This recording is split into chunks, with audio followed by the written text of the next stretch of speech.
there wasn't pain, it wouldn't be worth it.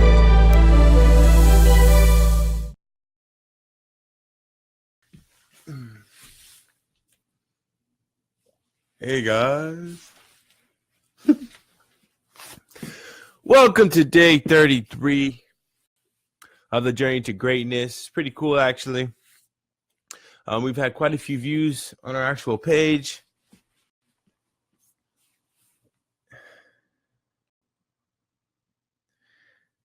I'm pretty excited. Yesterday was a really, really good day.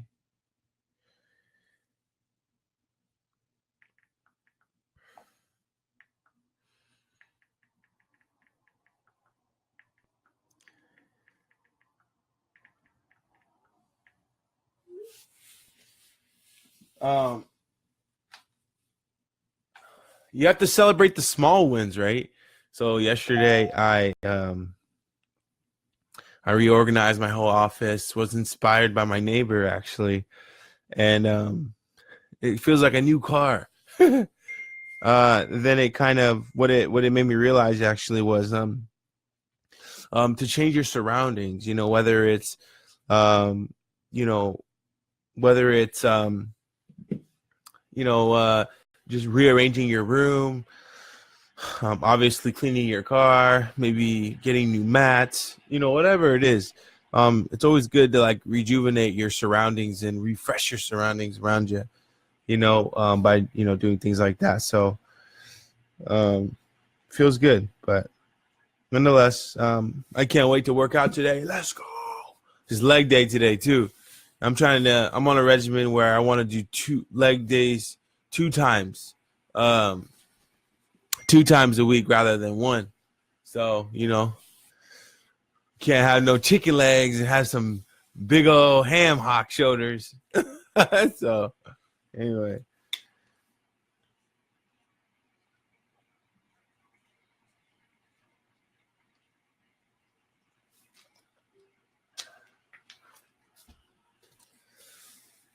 All right. Good morning, Liz. I see you. I acknowledge you. Good morning. I see you. Let's go.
I think so many people are keyboard activists, right? Everybody's good at sending a tweet about how the world should be and nobody's doing anything about it. And that is just very much human nature.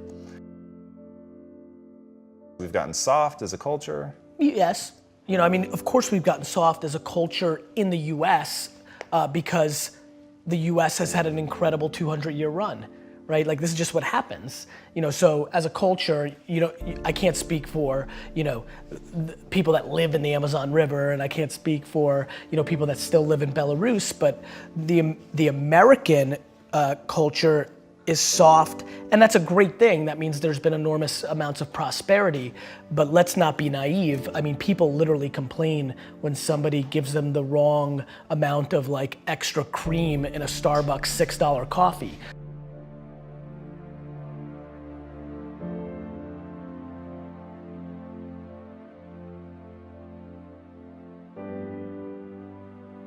My lack of interest in complaining is so high, and when I watch what people complain about, it breaks my heart because they completely lack perspective. And I genuinely believe my happiness and optimism comes from my perspective. Even in political unrest times like right now, a lot of people are very bent out of shape, but the reality is that it's just never been better to be a human being. That's just the truth, that's just data, that's reality. And yeah, I mean, it's just a very fun time to be alive.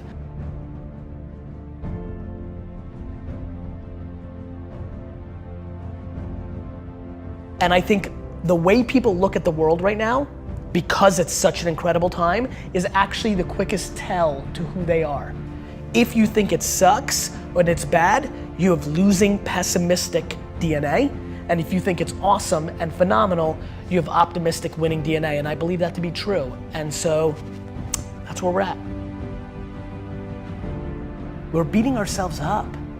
Like, everybody sucks at something, right? Like, we all have shortcomings, and we all have strengths. And for me, it's like, why don't we just audit that? Like, why don't we just look at it that way and be like, all right, well, I'm good at this, but I'm not good at that. Like, and then I only focus what I'm good at, right? Like, I don't dwell that I can't fix shit around the house. I call somebody to fix it. Like, I'm not a man, I don't give a fuck. Like, you know, I don't get it. Like, we all, like, I also think it's awesome that I'm so emotionally stable and I'm the emotional backbone of everybody. Is that what a dude's supposed to do? Like these cliches, these stereotypes, they're so silly. I'm fully in love with myself.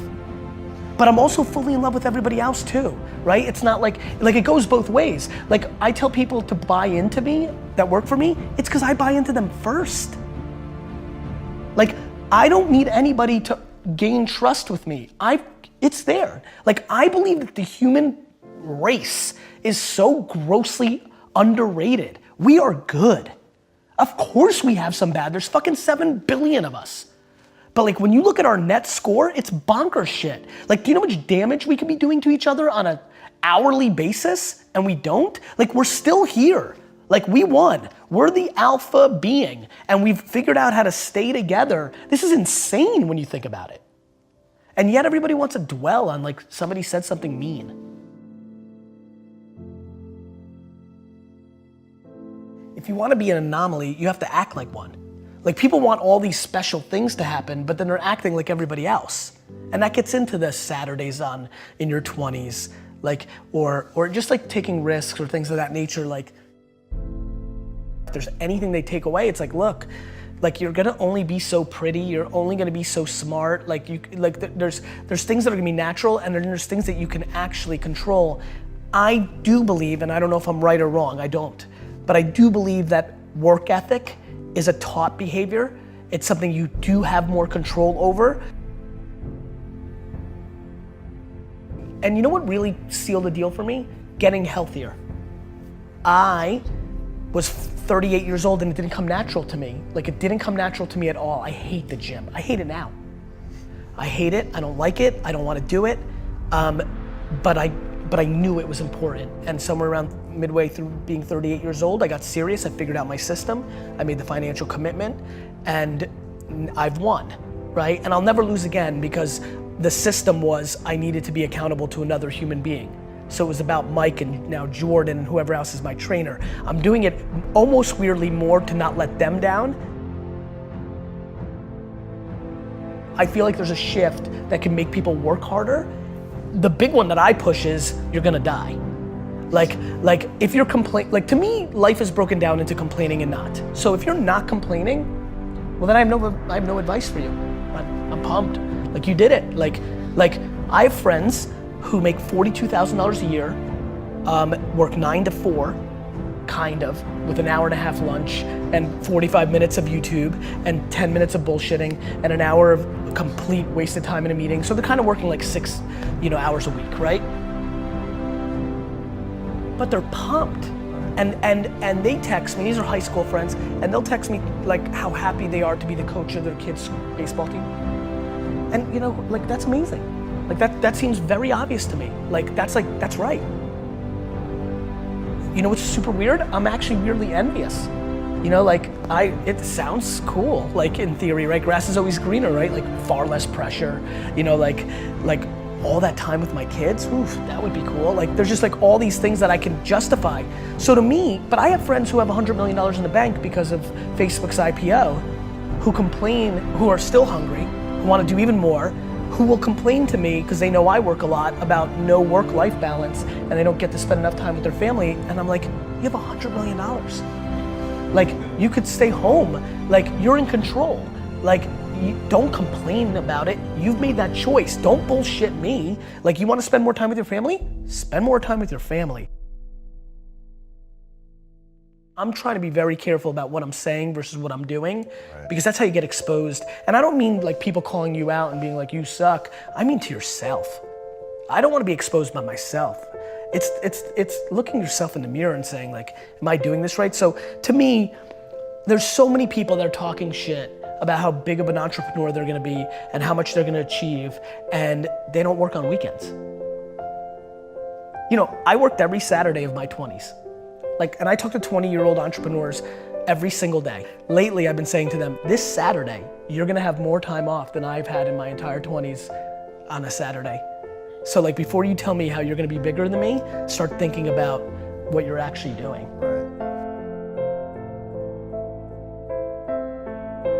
I'm careful to not give advice that I know is uniquely something that I was gifted with. How do I tell you that, oh, here's how it actually works, and it almost started happening, it didn't happen. I actually get goosebumps, real heavy goosebumps when I hear something that I know feels right. What's the advice there? Hey, Johnny, start getting goosebumps. There's certain things that I can't talk about because I know they're not practical. They're intuitive to me.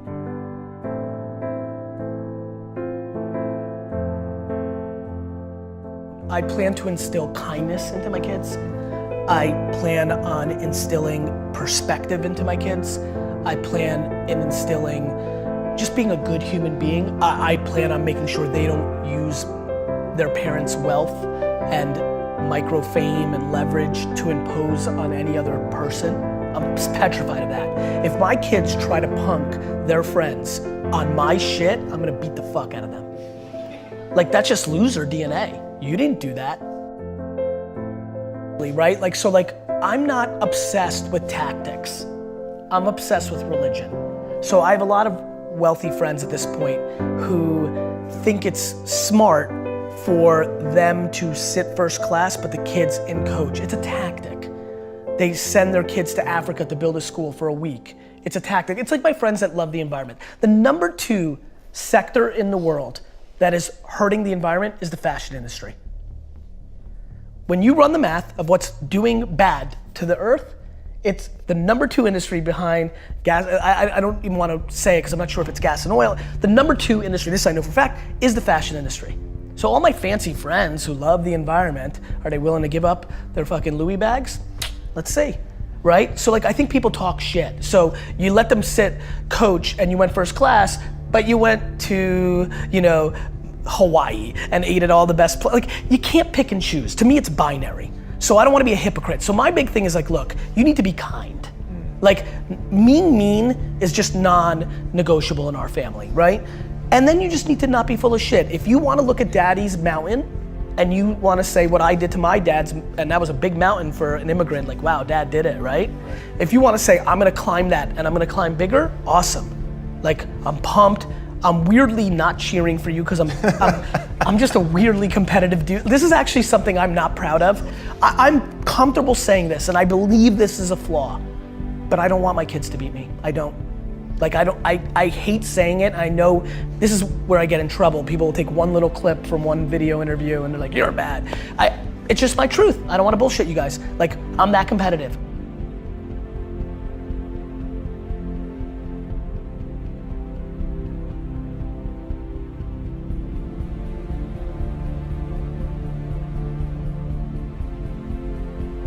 I just want them to be all in on them, right? Like I don't need them to be an entrepreneur. I don't need them to make me proud. They don't need to go to Harvard. They don't need to do shit. They need to be themselves, all in, and they need to be kind, and I'm good.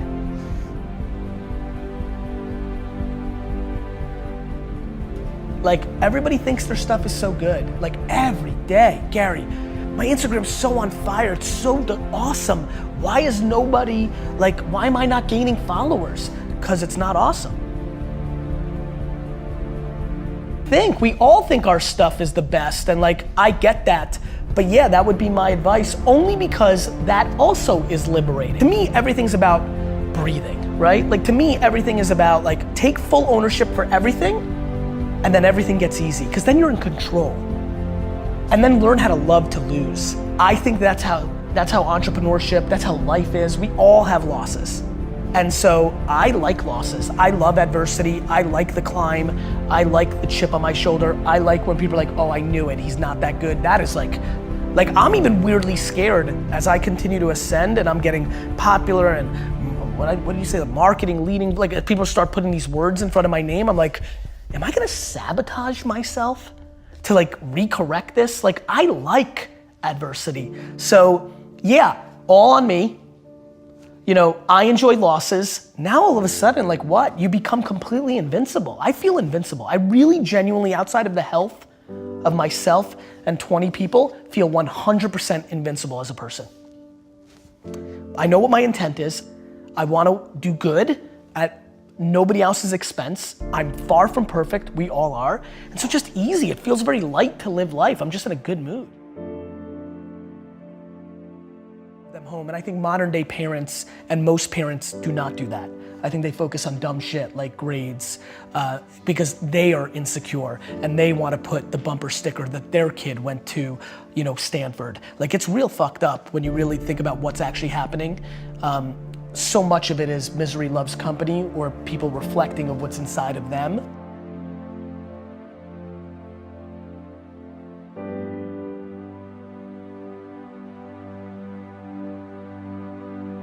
Is the impact that you want to have on the world? Same thing that attracts so many of millions of people to people that are selling bullshit, those same people are attracted to me. And what I want to do is suffocate out all those other people and become the alpha of that entire world of people that are hoping and are desperate to look at me. And what I want to do is inspire 2 14-year-old girls in Kansas City right now to build $1 billion company on having a bunch of employees hugging each other in the halls. I think that Steve Jobs came along, became an icon, but the sad part of that narrative was he did not treat his employees well. He became an icon and the narrative became he got the most out of people by being a jerk, and that became romanticized. And a lot of people in Silicon Valley today run companies where they're mean because they think that's the right thing to do because they put Steve Jobs on a pedestal. I want my pedestal moment. I want to become that big.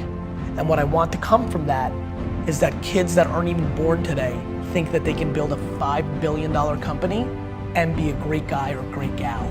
I want to build the biggest building in town ever by just building the biggest building in town, while I think most people try to tear down everybody else's building. So I think positivity and good is practical advice to building an empire, and I want to be the poster child of the person that built the biggest, baddest empire and did it by being a good dude along the way. And not everybody's gonna be happy about everything I did, but if it's 97% of people talking good behind your back, that's a real legacy. And I want to do it in a pop culture way. I'm gonna do it anyway. People have done that before. Just so you know, there's plenty of people. Warren Buffett's a really good dude. Like there's plenty of people that have done that. There's a difference. I want to do it and I want to be a rock star, right? Like, and that's where you influence people. Like, you know, like I want to do it, but I also want to be the most popular. And so then that person's like, oh, I want to be him. So I guess I'll be nice.